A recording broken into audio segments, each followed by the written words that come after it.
This episode is only for educational purpose, not to target any particular company or individual. And this episode intention is to gain awareness for all Indian.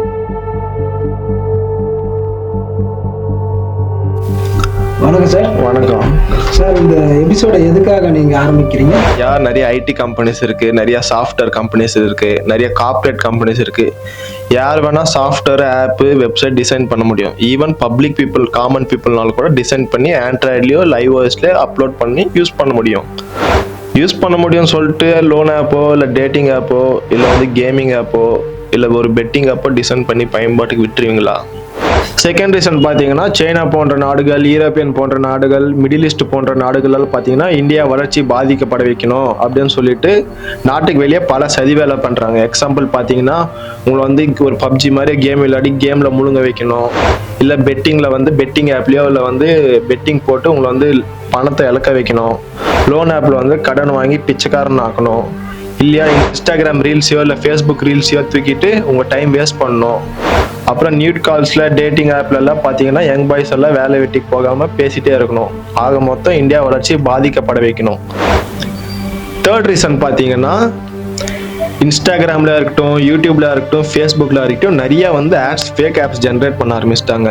Even பார்த்தீங்கன்னா bedding ஆப்புக்கு, gaming ஆப்புக்கு, nude கால் ஆப்புக்கு, lottery ஆப்புக்கெல்லாம் பார்த்தீங்கன்னா even செலிபிரிட்டிஸை promotion பண்ண ஆரம்பிச்சிட்டாங்க. அதாவது இந்தியாவுக்குள்ளே இருந்தே India மக்கள் எப்படி ஏமாத்துறோன்னு பார்க்குறாங்க. இப்போ கார்ப்பரேட் கம்பெனிஸ் எல்லாம் இருக்குது, அவங்க ஆப் டிசைன் பண்ணி அவங்க பயன்பாட்டுக்கு கொண்டு வரணும்னு சொல்லிட்டு ஆட்ஸ் ஜென்ரேட் பண்ணுறாங்க. ஜென்ரேட் பண்ணி அவங்க மென்டாலிட்டிக்கு ஏற்ற மாதிரி யூடியூப்லேயும் சரி, இன்ஸ்டாகிராம்லேயும் சரி அவங்களுக்கு ஏற்ற மாதிரி ஆட் ஜென்ரேட் ஆகுது. அவங்க பிளாட்ஃபார்மில் அவங்க கிளிக் பண்ணிவிட்டு கரெக்டான அவங்க பிளாட்ஃபார்மில் கரெக்டாக ஏமாந்துருவாங்க. வேற ஒருத்தன் ஸ்கூல் ஃபீஸ் கட்ட தவிக்கிறான், 30,000 தான் இருக்குது, அவன் லூடோ விளையாடுவ சொல்லுவீங்க.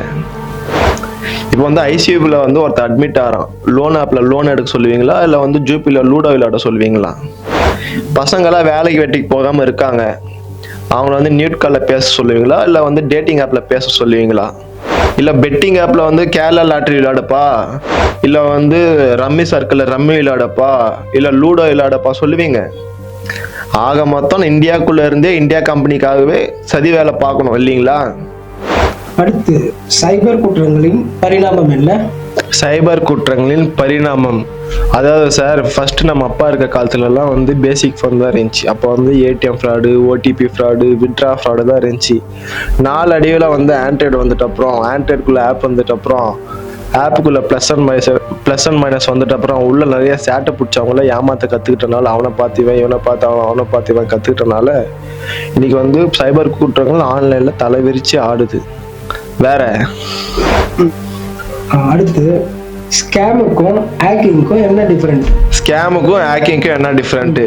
உங்களுக்கு தெரியாமல் எடுத்தா, அது உங்கள் டேட்டாவாக இருக்கட்டும், உங்கள் பேங்க் அக்கௌண்ட்டில் பணமாக இருக்கட்டும், உங்களுக்கு தெரியாமல் எடுத்தா அது ஹேக்கிங். உங்களுக்கு தெரிஞ்சு நீங்களே அதை ஜிபே பண்ணி விட்டு ஏமாந்துருந்தா, அல்ல நீங்களே ஓடிபி சொல்லி ஏமாந்துருந்தா அது ஸ்கேமு. அதுக்காக நான் ஹேக் பண்ணிட்டாங்கன்னு சொல்லக்கூடாது, புரிஞ்சிங்களா? வேற இப்போ பொதுமக்கள் ஆன்லைன்ல யாரெல்லாம் ஏமாற்றப்படுகிறார்கள்? ஆன்லைன்ல யாரெல்லாம் ஏமாற்றப்படுகிறார்கள்? பணம் இருக்கிறவன், பணம் இல்லாதவன், அறகுற அறிவு இருக்கிறவன், government teachers, doctors, corporate employees, business owners, real estate owners, politician, high profile people, lawyers, advocates, போலீஸ்காரங்க எல்லாருமே ஏமாற்றப்படுகிறார்கள். ஏன்னா இவங்கள இன்வெஸ்ட் பண்ண மணி இன்வெஸ்டர் மாதிரி வச்சிருக்காங்க, எதுலாச்சும் ஒன்று இன்வெஸ்ட் பண்ணணும்னு சொல்லிட்டு, அது அவங்க தான் ப்ரொஃபஷனல்னு சொல்லிட்டு எங்கேயோ ஒன்று பார்த்து ஏமாந்துடுறாங்க. வேற அடுத்து, அதாவது பொதுமக்கள் எதெல்லாம் ஏமாறுறாங்க? ட்ரேடிங்னு சொல்லிட்டு ஏமாறுறாங்க, கிரிப்டோ, பிட்காயின், ஃபாரெக்ஸ்னு சொல்லிட்டு ஏமாறுறாங்க. சில பேர் ஃபேக் வெப்சைட்டு போயிட்டு மிஷினரி வாங்கி ஏமாறுறாங்க. ஓஎல்எக்ஸில் பையர் யாரு செல்லர் யாருன்னு கரெக்டாக தெரியாமல் ஏமாறுறாங்க. பெட்டிங் ஆப்பில் பணம் போட்டு ஏமாந்துடுறாங்க, லாட்ரியில் பணம் போட்டு ஏமாந்துடுறாங்க. ஆக மொத்தம் ஏதோ ஒரு ரூபத்தில் அவங்கவுங்களுக்கான ஆட் ஜென்ரேட் ஆகிட்டு வந்துடும். அதுக்கேற்ற பிளாட்ஃபார்மில் அவங்க கரெக்டாக ஏமாந்துடுவாங்க.